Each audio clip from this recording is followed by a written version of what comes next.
मैं शिव कुमार मिश्रा, सह आचार्य इतिहास। आज का हमारा टॉपिक है राजपूतों की उत्पत्ति से संबंधित विभिन्न मत। हम इस टॉपिक के अंतर्गत ये देखेंगे कि राजपूतों की उत्पत्ति कब हुई, राजपूतों की उत्पत्ति से संबंधित विभिन्न विद्वानों के क्या क्या मत हैं। सर्वप्रथम हम बात करते हैं राजपूत शब्द की उत्पत्ति और राजपूत एक जाति के रूप में कब सामने आए। राजपूत शब्द का सर्वप्रथम प्रयोग स्पष्ट रूप से हमें 7वीं शताब्दी में दिखाई देता है। यदि हम प्राचीन भारत के इतिहास को देखें तो राजपूत शब्द संस्कृत के राजपुत्र से बना है। वेदों एवं उपनिषदों में राजन्य शब्द का उपयोग हुआ है।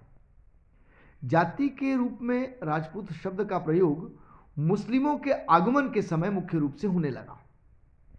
यदि हम प्राचीन भारत के महाकाव्यों के बारे में बात करें तो महाभारत में राजपुत्र शब्द का प्रयोग किया गया है और महाभारत में राजपुत्र शब्द का प्रयोग कुलीन क्षत्रिय के अर्थ में किया गया है।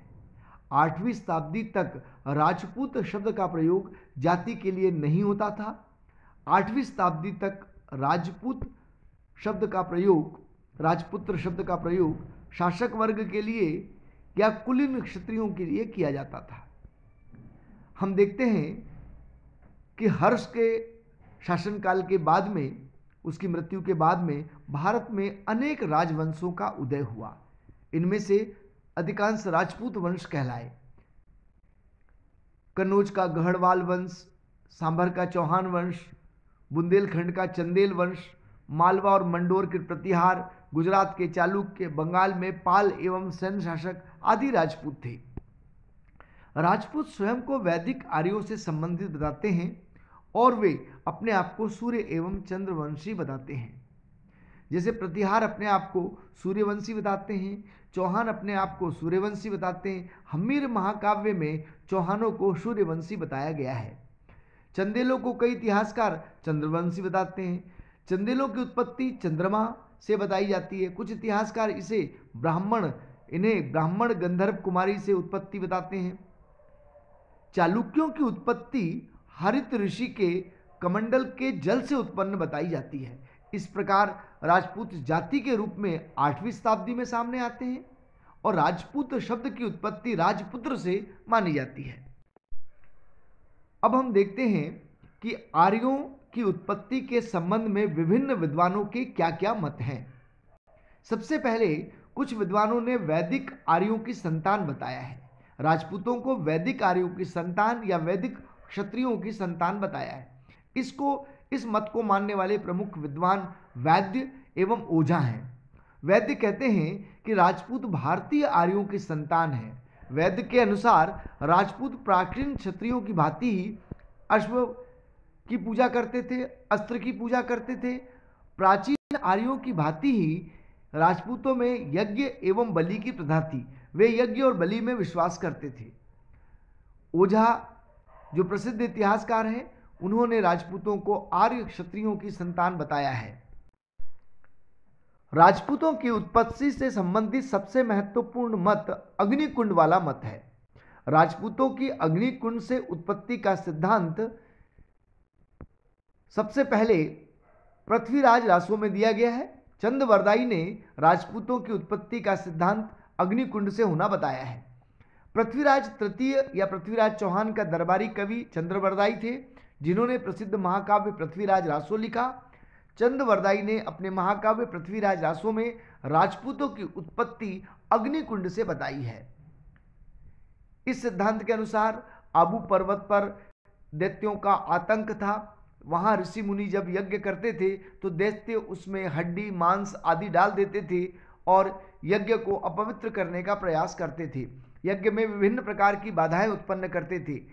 इसलिए आबू पर्वत पर दैत्यों का अंत करने के लिए वशिष्ठ मुनि ने यज्ञ किया और यज्ञ कुंड से 4 योद्धा उत्पन्न किए, परमार, चालुक्य, प्रतिहार और चौहान। पहले 3 परमार, चालुक्य और प्रतिहार उत्पन्न किए और बाद में चौहान उत्पन्न किया। कई विद्वान इस कहानी को सच नहीं मानते। विशेषकर जगदीश सिंह गहलोत जैसे विद्वान अग्निकुंड की कहानी को कल्पना मानते हैं। इस संबंध में विभिन्न विद्वानों ने अपने विभिन्न मत दिए हैं। कुछ विद्वानों का मानना है कि प्राचीन काल में जो क्षत्रिय बौद्ध बन गए थे उन्हें अग्नि यज्ञ द्वारा पुनः क्षत्रिय बनाया गया और यही अग्निवंशीय कहलाए। कुछ विद्वानों के अनुसार आदिवासी भील मीणा आदि लोगों को यज्ञ के द्वारा शुद्ध कर क्षत्रिय बनाया गया, ऐसा कुछ विद्वानों का मानना है। विशेषकर विदेशी विद्वान ये मानते हैं कि जो विदेशी शक कुषाण आदि भारत में बस गए थे उन्हें ही यज्ञ के द्वारा शुद्ध करके क्षत्रिय जाति में मिला लिया गया।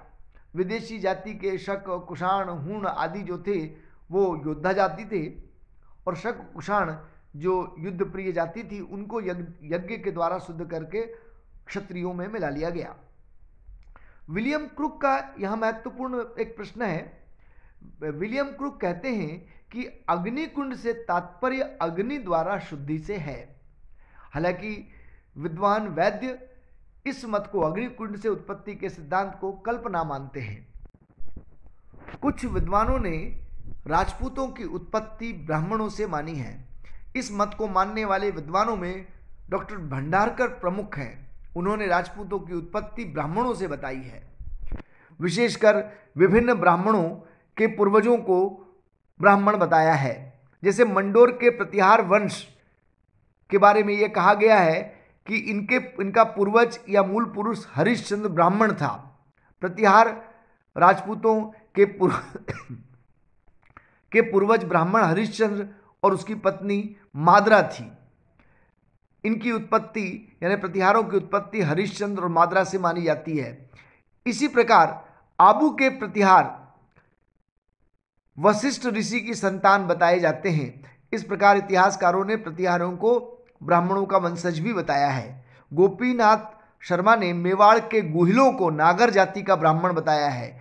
गोपीनाथ शर्मा के अनुसार मेवाड़ के गुहिल या गोहलोत जो नागर जाति के ब्राह्मण थे वे गेहदत्त नाम के एक नागर जाति के ब्राह्मण के वंशज थे। मेवाड़ के राणा कुंभा ने जयदेव के गीत गोविंद की टीका में बताया है कि गुहिल या गहलोत नागर ब्राह्मण गेहदत्त की संतान है।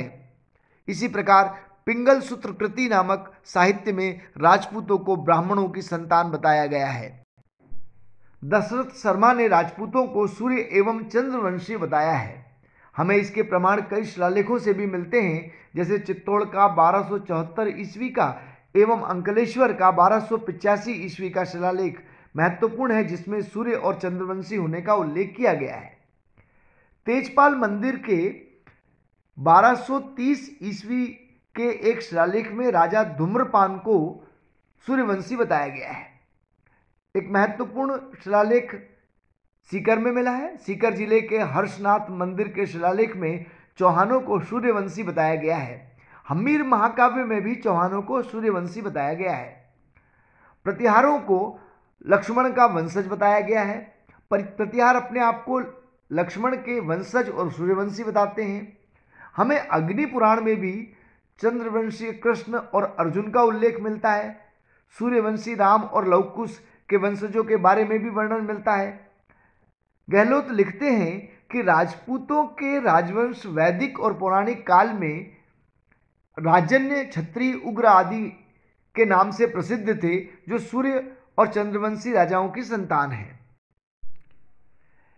राजपूतों की उत्पत्ति का एक महत्वपूर्ण सिद्धांत विदेशियों की संतान होना भी है। कुछ विद्वानों ने राजपूतों को विदेशियों की संतान बताया है। इसमें इतिहासकार कर्नल टॉड महत्वपूर्ण है। कर्नल टॉड ने annals and antiquities of Rajasthan नाम की प्रसिद्ध पुस्तक लिखी है। कर्नल टॉड ने राजपूतों को विदेशी शकों का वंशज बताया है। कर्नल टॉड ने कहा है कि राजपूतों के रीति रिवाज शकों या सितियनों से मिलते जुलते हैं। शकों या सितियनों के रिवाज जैसे अश्व पूजा, अश्वमेध यज्ञ, अस्त्र पूजा, सुरापान आदि रीति रिवाज राजपूतों में भी पाए जाते हैं। कर्नल टॉड के अनुसार राजपूत अपने देवताओं को रक्त चढ़ाते हैं, सुरा अर्पित करते हैं।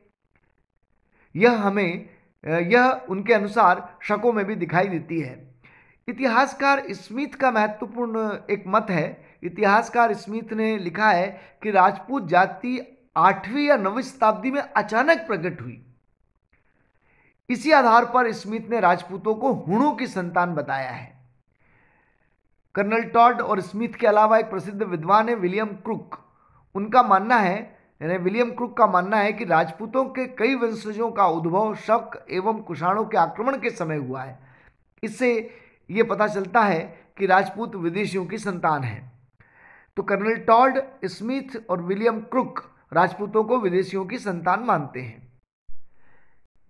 इन विभिन्न विद्वानों के राजपूतों की उत्पत्ति के संबंध में विभिन्न मतों के बाद यदि हम इसकी समीक्षा करें तो जैसा कि कुछ विद्वानों ने कहा है कि राजपूतों के रीति रिवाज शक एवं सिथियनों के अनुसार हैं। यह एक महत्वपूर्ण बात यह है कि राजपूतों के रीति रिवाज के आधार पर उन्हें शक या सिथियन कहना उचित प्रतीत नहीं होता है। हम ये देखते हैं कि राजपूतों के कई रीति रिवाज, यानी कि क्षत्रियों के राजन्य के कई रीति रिवाज शक और कुषाणों के आने से पूर्व भी भारत में प्रचलित थे। जैसे क्षत्रियों में सूर्य की पूजा, अश्वमेध यज्ञ, अस्त्र पूजा आदि प्रचलित थी। राजपूत वर्ग में सूर्य पूजा, अश्व पूजा, अस्त्र पूजा आदि प्रचलित है। इसलिए इन तथ्यों के आधार पर राजपूतों को भारतीय आर्यों के वंशज मानना ही उचित प्रतीत होता है और राजपूत मुख्य रूप से प्राचीन क्षत्रिय या राजन्यों की संतान थे। यह जरूर कहा जा सकता है कि इसमें विदेशी रक्त भी सम्मिलित हो सकता है।